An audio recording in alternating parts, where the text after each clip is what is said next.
Mercy.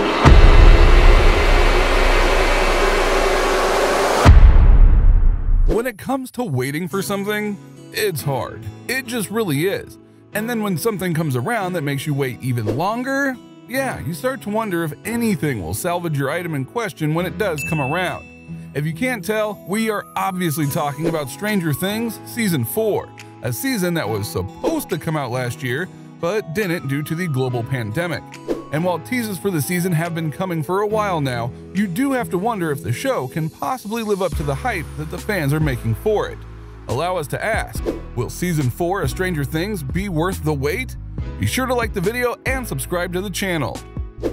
Number 5. How long waits can ruin things. You might be thinking, well, as long as the quality is there, then we have nothing to worry about, right?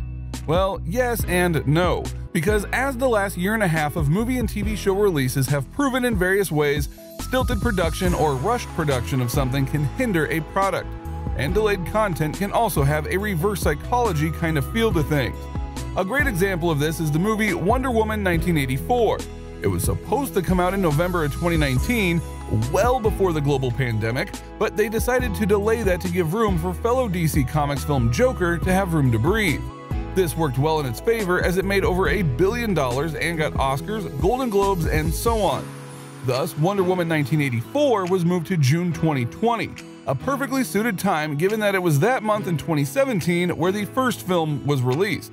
But then, the pandemic happened, and it got delayed again, and again, and again, until finally Warner Brothers felt they had to make a big move. So they decided to do a same-day release of the film on Christmas Day in theaters and on HBO Max.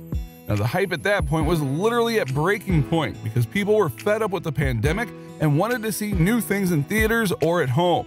As such, when Wonder Woman 1984 came out, and it wasn't exactly what people were thinking compared to the first movie, they kind of lashed out. The reviews for it were incredibly divisive, some praising it for being a movie we all need to watch in these current times, and others saying it was too long, too boring, and didn't feel like a superhero film. Other movies now are doing better, but mainly because there was a bit of a buffer for them, like with Black Widow, due to all the Disney Plus shows giving fans what they wanted beforehand. So will this happen with Stranger Things? It's possible, and if you think about it, it has happened before. Number 4. Season 2. For many shows, a sophomore slump can happen and sometimes is even expected, because a show can go and do so great in its first season that the second season just can't compare. However, other shows take on the challenge and make the second season as good as it can be. For Stranger Things, Season 2 is honestly the most divisive season, which is sad given how psyched everyone was for its return given the dramatic Season 1 finale. The wait was long, and thus when things went a little sideways, people reacted as such. For example, while it's true that the show did introduce certain important characters, it came at a cost. Billy, for example, started out as a cool character that would play huge in Seasons 2 and 3. However, his backstory and his fight with Steve in Season 2 turned a lot of people off. Then of course there's the sister episode in which Eleven connects with her powered sister in Callie, and that episode is literally the most hated episode in the whole series.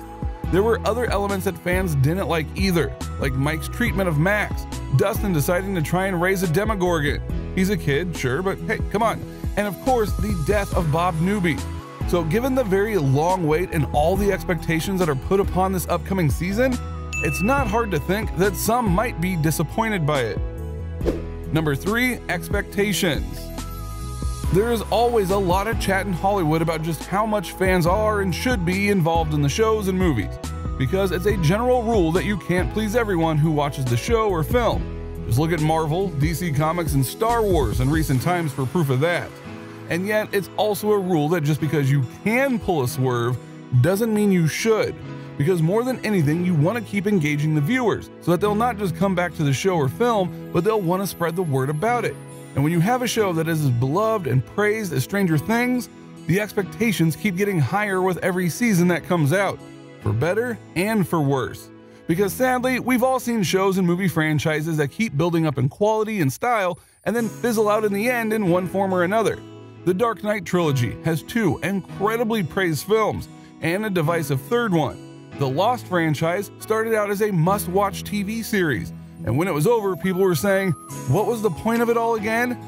And of course, Game of Thrones. Well, you all likely know what happened there. The point is, regardless of what is shown in Stranger Things Season 4, there are going to be a lot of people predicting and hoping for certain things to happen. With Chief Hopper and Eleven and the Byers, with the remaining members of the Hawkins crew, and so on. If those expectations aren't met by the majority, they're going to talk about it. That's not to say that the showrunners and the team screwed up, far from it. It just means that they're hoping that the wait will be worth it. Number 2, why do they care so much? It might seem a bit odd to some of you that we're focusing so much on fan reactions and hopes, when in truth, the show isn't about the fans at all. It's about the characters of Stranger Things and what happens to them. But that's the trick, isn't it? Because when it comes to TV shows and movies, the reason that people go and watch these things is that they want to be entertained. They want to escape. And for franchises that go a long time, they want to go and connect with those that they see on screen. That's why everyone has their favorite character and their favorite episode and so on and so forth. They have a connection. And the last thing that these fans want, especially after a long wait, is to be disappointed.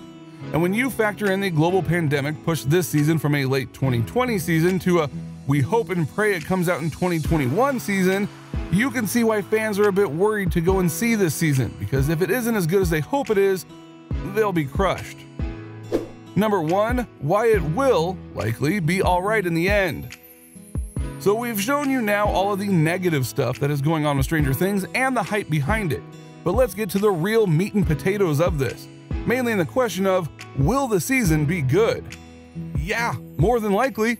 Granted, we did talk about Season 2, but while it is considered the worst season of the bunch, that doesn't mean it was bad as a whole, it just didn't live up to the hype of the first season. With Season 4, the biggest thing that could have hurt them was the delay in production, due to the fact that their cast, for the most part, is young and still growing, and that would have hurt how they are perceived in the show in certain ways, but we're sure they can figure out how to make that all work. Furthermore, one of the stars noted that the writing team used the pandemic to better plan the season as a whole in terms of the final sets of scripts, so you can argue that given this time they have ensured that the story will be as powerful and cohesive as possible. In the end, while it is fair to be nervous about Stranger Things Season 4 given the delays to production, that doesn't mean you should fear it being bad. Given all the talent in front of the camera and beyond it, it would take something pretty big for them to tank. So what do you think? What do you think of this look at Stranger Things Season 4 and all that comes with it? Do you think that when it eventually does arrive, it'll be worth the wait? Do you think there are some elements that might backfire due to the long wait? What are you personally hoping to see in it? Let us know in the comments below, be sure to subscribe, and we'll see you next time on the channel.